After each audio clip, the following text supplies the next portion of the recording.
जी हाँ दोस्तों, साक्षी murder case जिसमें एक बहुत बड़ी सच्चाई सामने आई है, जिसमें साहिल ने बताया है पुलिस वालों को इंटरव्यू देते हुए कि क्यों उसने साक्षी का इतनी बेरहमी से कत्ल किया। जी हाँ दोस्तों, साहिल ने बताया है कि साक्षी ने उसके एक्स बॉयफ्रेंड प्रवीण के वजह से उसको धोखा दिया, जिसके तहत उसने इतने बड़े काम को अंजाम दिया है।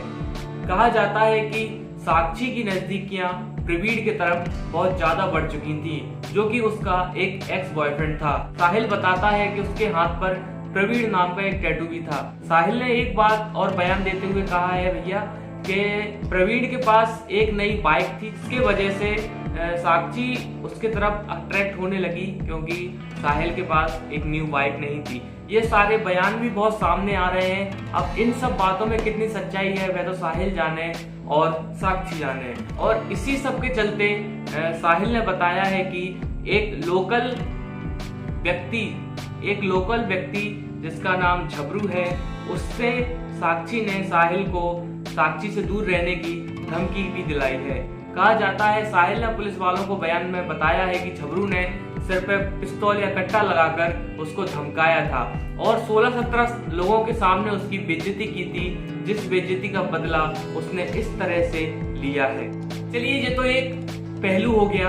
अब हम दूसरे पहलू की बात करते हैं, जहां पर कुछ नपुंसक लोग, जी हाँ, कुछ नपुंसक लोग जो साक्षी के मर्डर को होते हुए देखते रहे, क्योंकि साक्षी की जगह उनकी माँ और बहनें नहीं थी। जी हाँ दोस्तों, ये शब्द सुनने में बहुत कड़वे लग रहे होंगे आपको। मैं आपको एक लाइन सुनाना चाहूंगा जो कि इस तरफ हमारे बोर्ड पर नजर आएगी, आप उसको पढ़ सकते हैं। क्या कर सकते हैं जब नपुंसकता ही अपने लोगों में भरी हुई हो।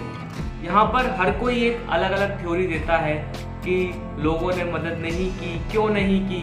देखो, असल जिंदगी में क्या होता है, हर कोई अपनी अपनी परेशानियों से जूझ रहा होता है।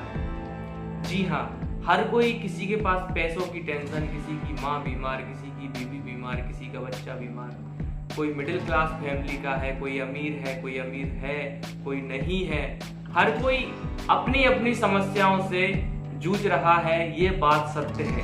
लेकिन हमको किन किन चीजों में, किन किन पचड़ों में नहीं पड़ना चाहिए, इसका सही ज्ञान होना बहुत जरूरी है।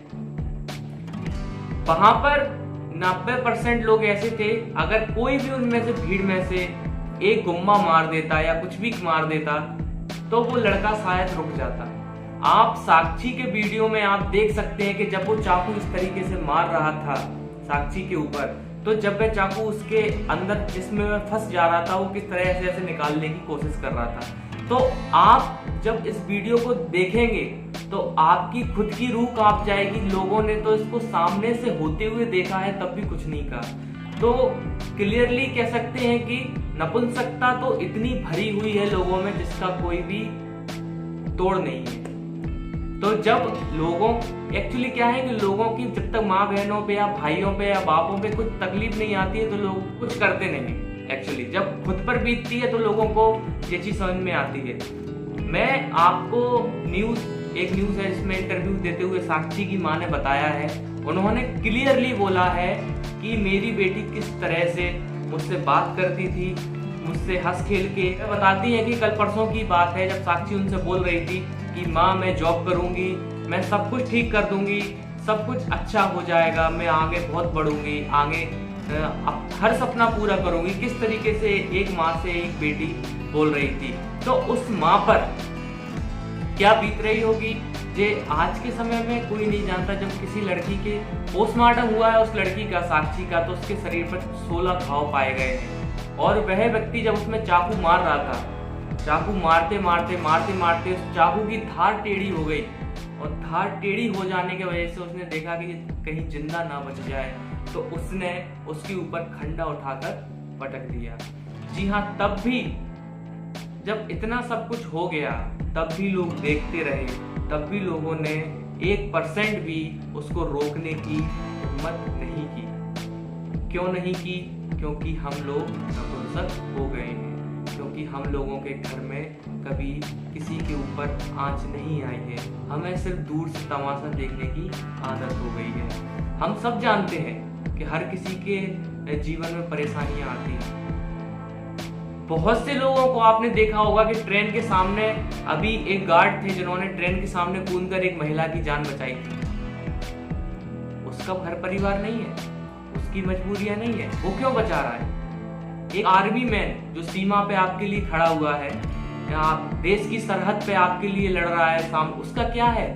कुछ नहीं है। वो क्यों लड़ रहा है आपके लिए? उसके भी तो माँ बहन बेटियां हैं, है कि नहीं है? लेकिन वो तब भी लड़ रहा है। क्यों लड़ रहा है? कि हमारे देश के अंदर रह रहे लोग सुरक्षित रह सके। जब देश अंदर से ही सुरक्षित ना हो तो बाहर तो चलो ठीक है, हमारे जवान खड़े ही हैं। तो साक्षी का इतना सब कुछ होता रहा, इतना सब मर्डर हो गया, कुछ भी हो गया, तो इतना सब कुछ हो जाने के बाद भी साक्षी को बचाने कोई नहीं आया। क्यों नहीं आया? क्योंकि कोई चाहता नहीं है कि हम इन सब पचड़ों में पड़े और कोई हमें उठा के ले जाए पुलिस। क्या पता वो, देखो डर सबको लगता है ना, डर सबको लगता है कि भैया जब वो चक्कू चला रहा था तो भैया वो कहीं हमें मार ना देता ना। मालूम है सबको, किसी का दिमाग काम नहीं करता, किसी के सामने ये हादसे होते नहीं है, हर रोज का ऐसा सीन नहीं होता, सबको मालूम है, सबको पता है कि भैया इस चीज को ऐसे देख के रिएक्ट करना बहुत मुश्किल है। लेकिन जिस तरह से उसने हमला किया है, जिन लोगों ने उस वीडियो को देखा भी है, उन लोगों की रूह तक कांप गई, लेकिन उन लोगों को जू तक नहीं रहेंगी कि एक गुम्मा ही मार देते या कुछ ऐसा फेंक के मार देते जिससे वह लड़का अलर्ट हो जाता कि हाँ, इसको बचाने के लिए कुछ लोग यहाँ पर हैं, क्योंकि हम नपुंसक हो चुके हैं।